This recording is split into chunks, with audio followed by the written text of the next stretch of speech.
Algunos pueden decir, bueno, eso es lo que dijo Dios al pueblo de Israel, pero yo no me conduzco bajo esas doctrinas, ni pactos, ni decretos, ni ese tipo de fraudes. Y si es así, pues qué bueno, hermano pastor, y lo felicito.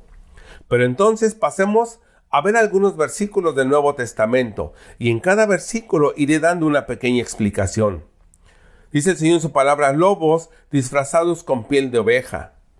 Empezaremos con una muy clara advertencia que nos hizo nuestro Señor Jesucristo. Vamos a Mateo capítulo 7, versículo 15, donde dice, cuídense de los falsos profetas que vienen a ustedes vestidos con piel de ovejas, pero por dentro son lobos rapaces. Mi pregunta es, ¿cómo se sabrán cuidar los miembros de una congregación de los falsos profetas? ¿Cómo? Cuando no han sido instruidos por los líderes de la iglesia para saber identificarlos, a modo de darse cuenta y de entender muy claro. Les pondré como un ejemplo. El niño le pregunta al pastor del rebaño, pastor, ¿cómo podré saber la diferencia entre una oveja y un lobo disfrazado de oveja?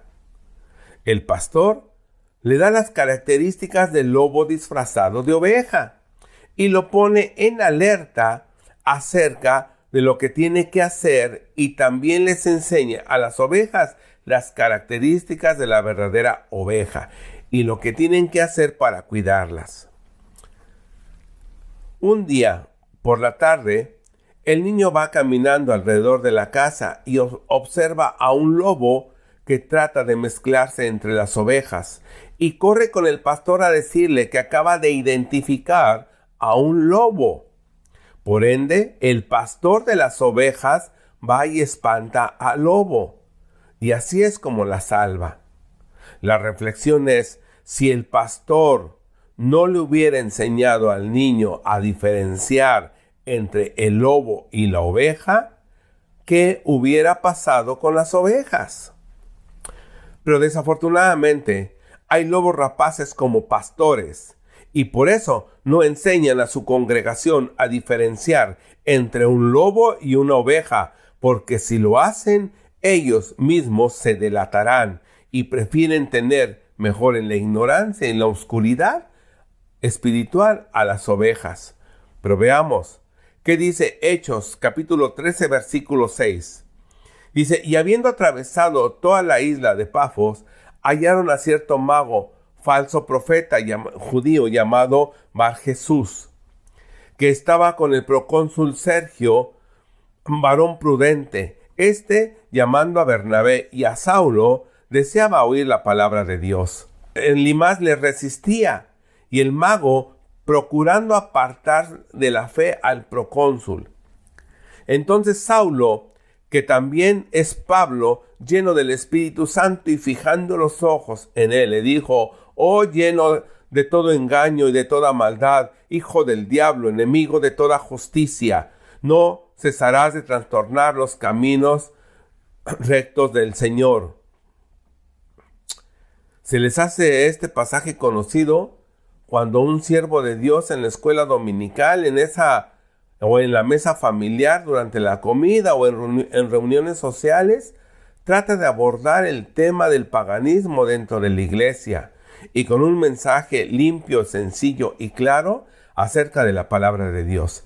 Pero de inmediato se levantan las manos para callar a esta persona, argumentando que él no es pastor y que no tiene ningún derecho, ninguna autoridad para hablar a la congregación o a la familia de estos temas.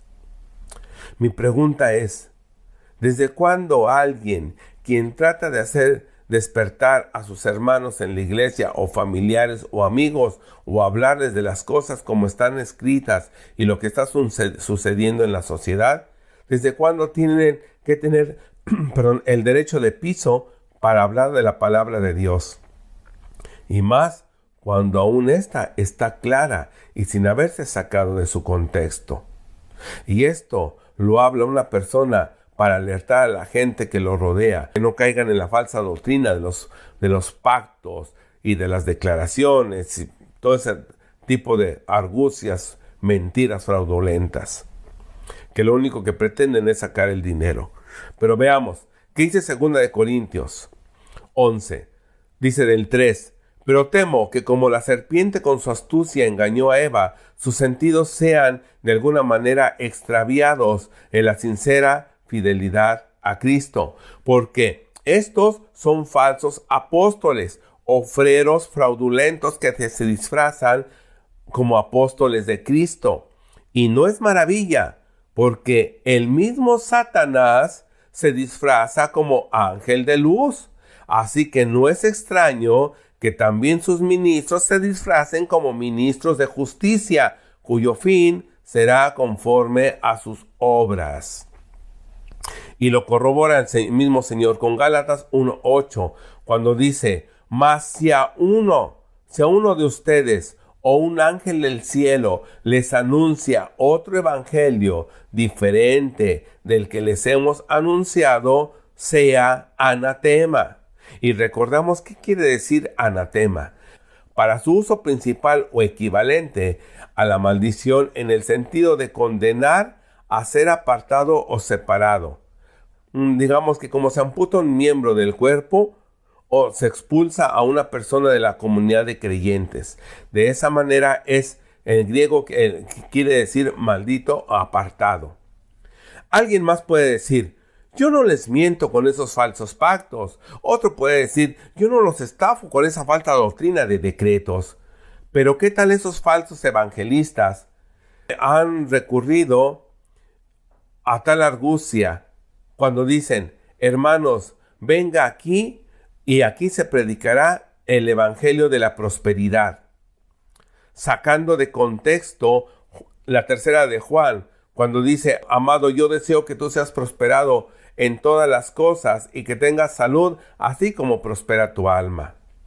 Pero veamos quién fue Gayo. Gayo fue el superintendente de la iglesia, y éste trabajaba arduamente, y con el dinero que obtenía de su trabajo daba hospedaje y comida y ayuda económica a los hermanos que predicaban la palabra de Dios. Juan lo felicitó, porque recibía en su casa hermanos que ni siquiera conocía. Lo veía como una prueba de fidelidad de Gayo, pues los siervos de Dios siempre se han caracterizado por ser hospitalarios. Cuando el apóstol Juan se refería a que fuera prosperado en todo, no lo decía de una manera clara, pero Gayo tenía trabajo, con lo cual mantenía la ayuda económica a los hermanos. El apóstol Juan toca 3 esferas diferentes. Veamos. Una, dice, que seas prosperado en todo, trabajo, en salud físico y en su alma espiritual. Pero los muy astutos hoy cortan el versículo y no lo continúan, porque entonces se les caería el teatro. Mañosos que no fueran. No, si de tontos no tienen un cabello esos. Leamos. Pues mucho me regocijé cuando vinieron los hermanos y dieron testimonio de su verdad, de modo que andas en la verdad. Pero tengo mayor gozo que el oír que mis hijos andan en la verdad. ¿Saben por qué todos los apóstoles y evangelistas no le creen estos versículos 3 y 4? Porque ellos saben que andan en mentiras, y el leerlos es como echarle alcohol a la herida. Por eso siempre dicen solamente hasta los versículos que a ellos les conviene o así les interesa.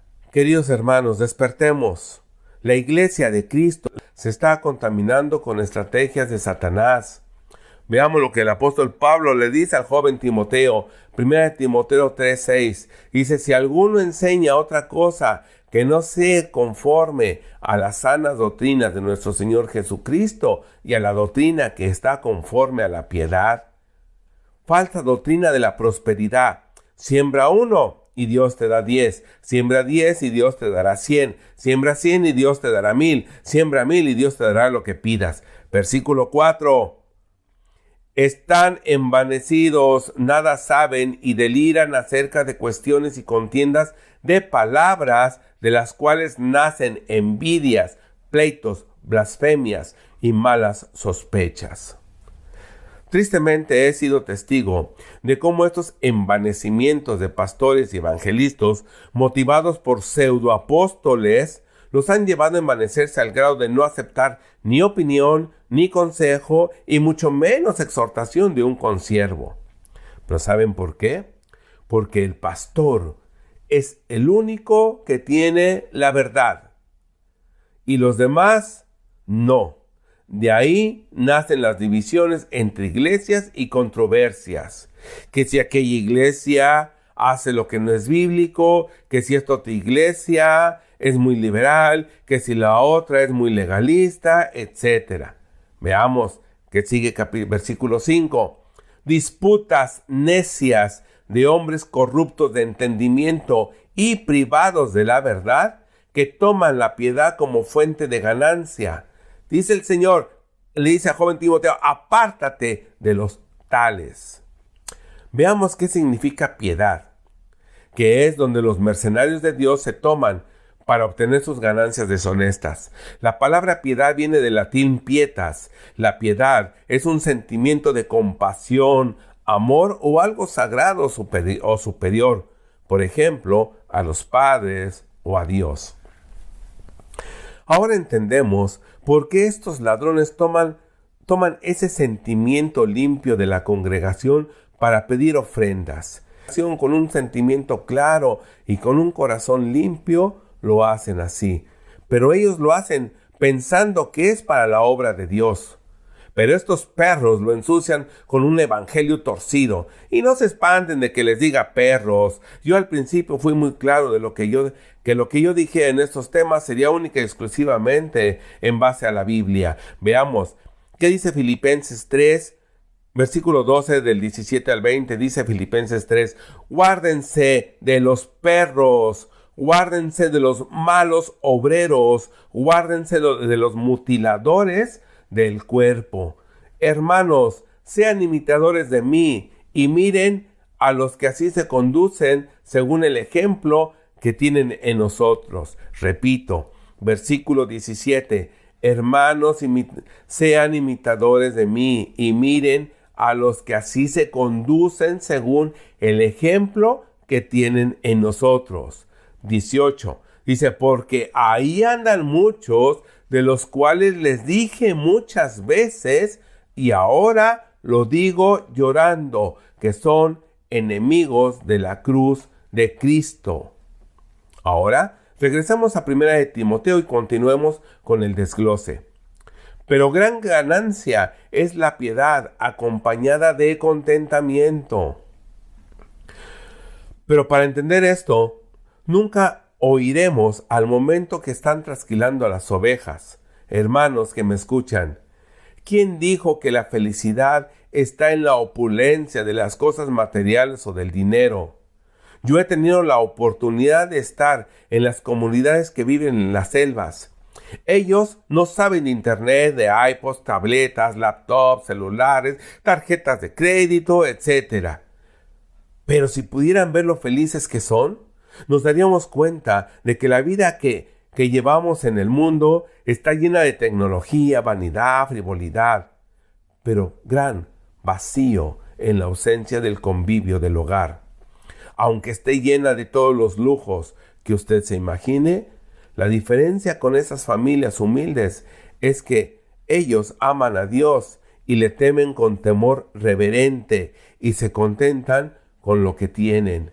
Y no está por demás decirles que nuestro Dios suple todas las cosas que el dinero en el mundo nunca podrá comprar, como la fidelidad en el matrimonio, el respeto de los hijos, el amor, el perdón, el entusiasmo y esa comida humilde pero rica en amor, esas sonrisas simples y sinceras de la familia.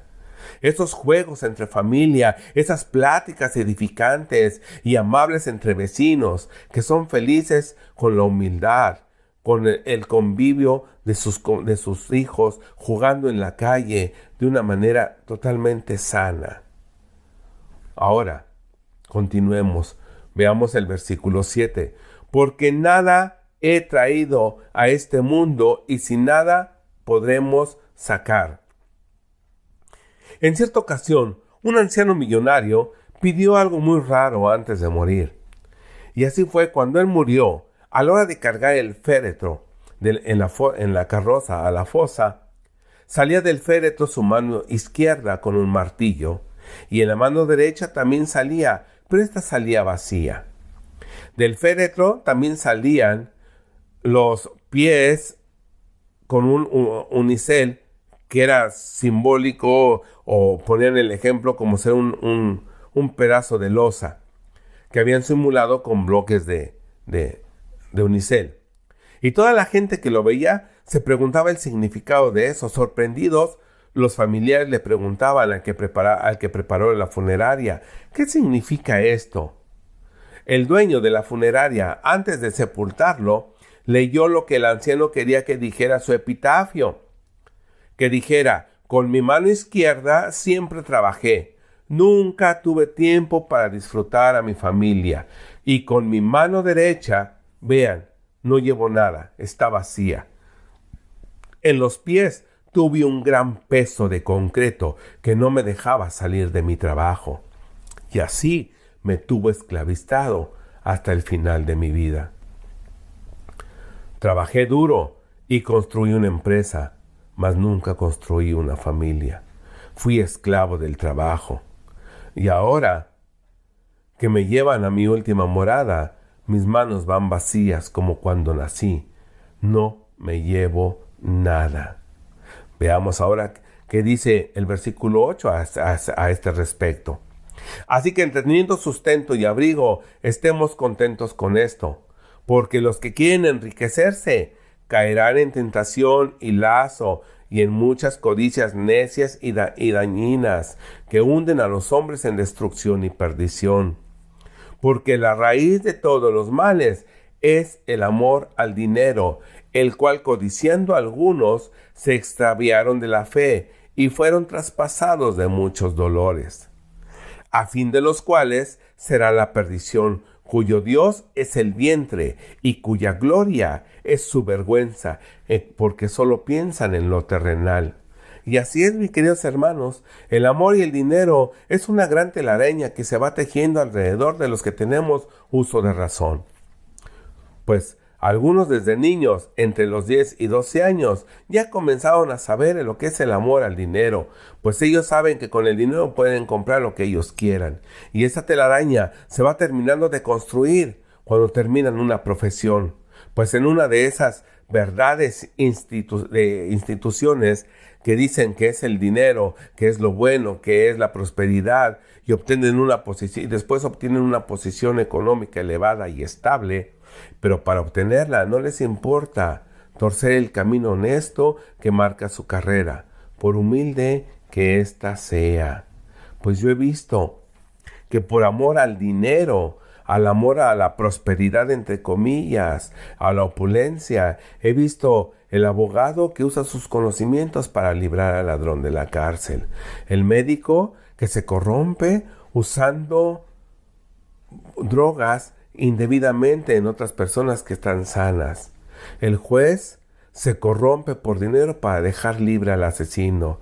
El ingeniero usa materiales de mala calidad para construir casas, aun sabiendo que tarde que temprano los habitantes de esa casa sufrirán las consecuencias. Y así podríamos continuar con estos profesionistas que cayeron en la red del amor al dinero y a su vez están jalando a sus colaboradores a la misma trampa.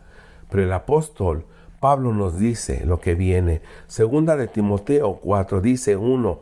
También debes saber esto, que en los postreros días vendrán tiempos peligrosos, porque habrán hombres amadores de sí mismo, avaros, vanagloriosos, soberbios, blasfemos, desobedientes a los padres, ingratos e impíos, sin afecto natural, implacables, calumniadores, intemperantes, crueles, aborrecedores de lo bueno, traidores y impetuosos, infatuosos, amadores de deleites más que de Dios, que tendrán apariencia de piedad, pero negarán la eficacia de ellos. A estos evita. Aquí me desviaré un poquito para dirigirme a los jóvenes. Tú que me escuchas, Despierta. Hello, despierta si estás dormido. Por favor, escucha la voz de Dios. Por tu propio bien, observa al que tú quieres como esposo o como esposa. Aquí el apóstol Pablo dice, nos da 17 diferentes clases de hombres o mujeres que aparentan ser buenos, amables, caballerosos, mujeres sencillas, temerosos de Dios, pero que en realidad no lo son. Despierta si estás dormido, y si ves a una persona con esas características en tu camino, a esa persona te está llenando con pequeñas telarañas que poco a poco te harán caer en la trampa.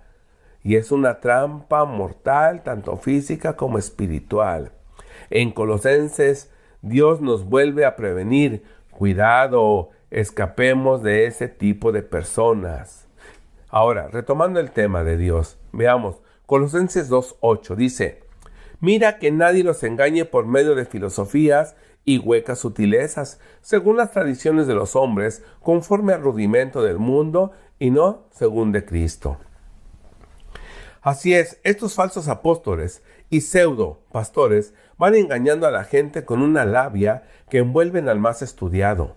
Tejen su telaraña espiritual de tal manera que caen y están tan envueltos y tan convencidos que están siguiendo al siervo de Dios, que no reflexionan en lo que, ni se dan cuenta de lo que ellos están escuchando. No caen en el engaño que los están envolviendo.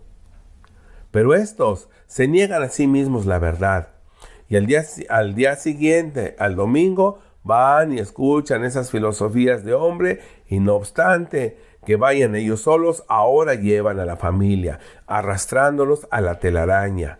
Y aquí es lo más peligroso y dañino, que cuando algún miembro de la familia se da cuenta del engaño y trata de hacérsela ver al líder que los llevó a esas reuniones, ya sea mamá o papá, y trata de decir lo que se enseña ahí no es de Dios, lo toman como una persona rebelde. Pero en realidad no es una persona que no quiere escuchar y que por consecuencia hay una gran división familiar. No es una persona que sea rebelde, es una persona que se dio cuenta del engaño y que ahora se las trata de decir a su familia, cuidado con esto, cuidado con este otro tipo de engaño, el versículo bíblico que sacó está fuera de contexto, no quiere decir esto. Pero esas personas que están engañadas no se dan cuenta. Y lo peor, ¿saben qué es lo peor de todo? Que no hay mediador que subsane esa grieta familiar. Pues ni el pastor, ni el evangelista, ni mucho menos ese falso apóstol se preocupará por esa desavenencia familiar. Pues ellos lo único que les interesa es el dinero. Por lo que se preocupan solamente es por mantener esa telaraña de engaño. Para concluir con este tema, mi querido oyente, si tienes su Biblia a la mano, separe, o si tiene un lápiz y un papel, apunte. Para desenmascarar estos ladrones que timan a la gente con versículos bíblicos que están sacados completamente fuera de su contexto, cuando vengan a ustedes diciéndole que en el Antiguo Testamento hay pactos y que usted puede hacer un pacto con Dios a través de una ofrenda, veamos, Isaías 55, versículo 1, dice así, dice el Señor, vengan a las aguas todos los que tengan sed, vengan a comprar y a comer todos los que no tengan dinero, vengan, compren vino y leche sin pago alguno. Dice el Señor y les pregunta, ¿por qué gastan dinero en lo que no es pan y su salario en lo que no les satisface? Escúchenme bien, y comerán lo que es bueno y se deleitarán con manjares deliciosos. Presten atención y vengan a mí y escúchenme y vivirán. Haré con ustedes un pacto eterno conforme a mi constante amor por David. Lo voy a repetir nuevamente con más calma para que ustedes desde su casa lo apunten, lo lean. Isaías 55, versículo 1. Vengan a las aguas todos los que tengan sed. Vengan a comprar y a comer todos los que no tengan dinero, vengan, compren vino y leche sin pago alguno. Versículo 2. La pregunta es, ¿por qué gastan el dinero en lo que no es pan y su salario en lo que no les satisface?